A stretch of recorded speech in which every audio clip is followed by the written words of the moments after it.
అందరికీ నమస్కారం. ఈరోజు చిత్తూరు నగరపాలక సంస్థ పరిధిలో ప్రజారోగ్య విభాగానికి సంబంధించి గౌరవ సుప్రీంకోర్టు ఇచ్చినటువంటి డైరెక్షన్స్ మేరకు ఈ స్ట్రే డాగ్స్, స్ట్రే క్యాటల్‌కి సంబంధించి కొన్ని ఇన్‌స్ట్రక్షన్స్ అనేది నోటీస్ ద్వారా ఈరోజు నగరపాలక సంస్థల పరిధిలో ఉన్నటువంటి అన్ని ఎడ్యుకేషనల్ ఇన్‌స్టిట్యూషన్స్‌కి, అదేవిధంగా hospitals, sports complexes, railway station, bus stand వీటన్నిటికి కూడా మన శానిటేషన్ సెక్రటరీస్, హెల్త్ సెక్రటరీస్ ద్వారా నోటీస్ సర్వ్డ్ చేయడం జరిగింది.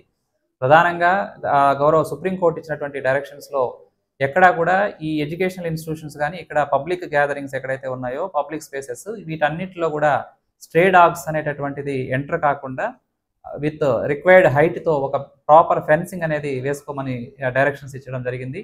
అదేవిధంగా ప్రాపర్‌గా గేట్స్ అనేటటువంటిది పెట్టుకోమని చెప్పి ఇన్‌స్ట్రక్షన్స్ ఇవన్నీ ఇచ్చారు.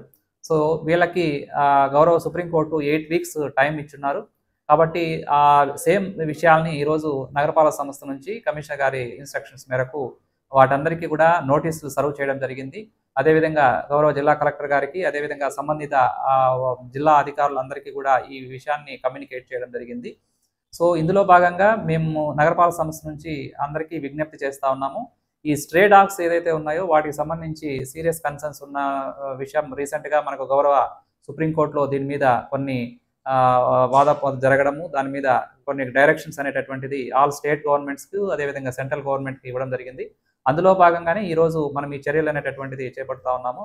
కాబట్టి ప్రతి ఒక్క సంస్థ కూడా, ప్రతి ఒక్క ఇన్‌స్టిట్యూషన్ కూడా దానికి సంబంధించి ఎక్కడా కూడా ఈ స్ట్రే డాగ్స్ ఎంటర్ కాకుండా చిన్న పిల్లలకు గాని, అక్కడ ఉన్నటువంటి పబ్లిక్‌కి ఇబ్బంది కలగకుండా వాటిని అరికట్టే విధంగా ప్రాపర్‌గా ఫెన్సింగ్ అనేటటువంటిది, గేట్స్ అనేటటువంటిది ఏర్పాటు చేసుకోవాలని చెప్పి రిక్వెస్ట్ చేస్తా ఉన్నాము.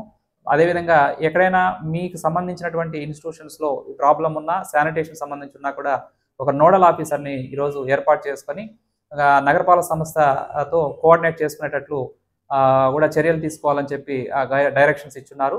దాంట్లో కూడా మీరు చొరవ తీసుకొని ఒక నోడల్ ఆఫీసర్‌ని అపాయింట్ చేసి మాకు కమ్యూనికేట్ చేసినట్టయితే మీకు అక్కడ మాకు ఎటువంటి సాలిడ్ వేస్ట్ మేనేజ్మెంట్‌లో కూడా ఎటువంటి ఇబ్బంది లేకుండా ఈరోజు మేము చర్యలు తీసుకోవడానికి ఆస్కారం ఉంటది.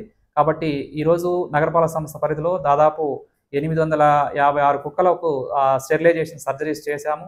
అదేవిధంగా వాటికి యాంటీ ర్యాబీస్ వ్యాక్సినేషన్ కూడా ఇచ్చున్నాము. ఇది నిరంతర ప్రక్రియగా వార్డ్ వైజ్ ఈరోజు ఈ కార్యక్రమాలు క్యాచింగ్ అనేది కూడా చేస్తా ఉన్నాము. అదేవిధంగా ఈ స్ట్రే క్యాటిల్ ఏదైతే ఉందో దాన్ని కూడా ప్రజలకు విజ్ఞప్తి చేస్తా ఉన్నాము. వాటిని ఎవరైతే పెంచుతూ ఉన్నారో వాళ్ళు కూడా ఎక్కడ పడితే అక్కడ రోడ్లలో గానీ, అదే జనసమ్మర్ద ప్రాంతాలలో వదిలిపెట్టకూడదని, అది కూడా పబ్లిక్‌కి చాలా అసౌకర్యంగా ఉన్నది కాబట్టి దాని మీద కూడా సుప్రీంకోర్టు వాటికంటూ సెపరేట్ షెల్టర్స్‌ని పెట్టి వాటన్నిటిని కూడా క్యాచ్ చేయమని చెప్పి ఇన్‌స్ట్రక్షన్స్ ఇచ్చి ఉంది. కాబట్టి దీన్ని కూడా ప్రజలు గమనించి నగరపాలక సంస్థ సహకరించాలని నేను విజ్ఞప్తి చేస్తా ఉన్నాను. Thank you.